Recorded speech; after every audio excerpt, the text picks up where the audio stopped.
Students, आज हम bougainvillea के अंदर सेकेंडरी ग्रोथ के बारे में पढ़ेंगे।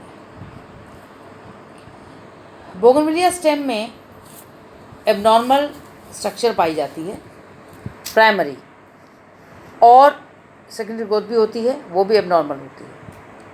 तो प्राइमरी एबनॉर्मल स्ट्रक्चर क्या क्या पाए जाते हैं? इसके मेडुला और पिच क्षेत्र में अनेक वेस्कुलर बंडल पाए जाते हैं जो अनियमित रूप से बिखरे होते हैं।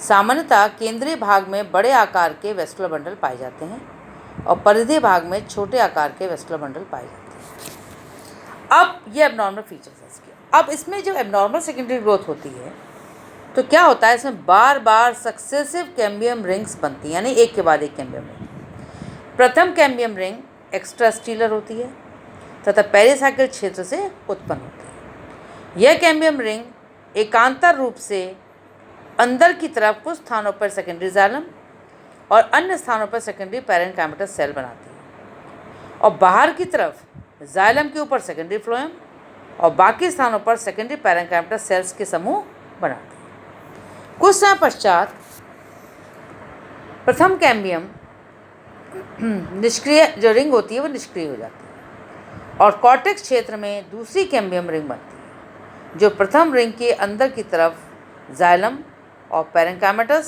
और बाहर की तरफ फ्लोएम और पैरेन्काइमेटस सेल्स बनाती है। उपरोक्त क्रिया के फलस्वरूप अनेक कैम्बियम रिंग बनती हैं।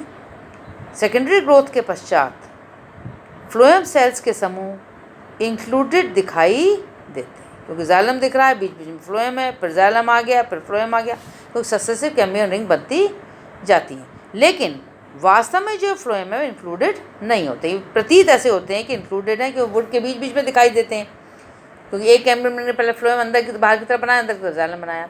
अब दूसरी कैम्बियम रिंग जो उसके बाहर बनी उसने फिर बाहर की तरफ बनाया फ्लोएम, अंदर की तरफ जाइलम।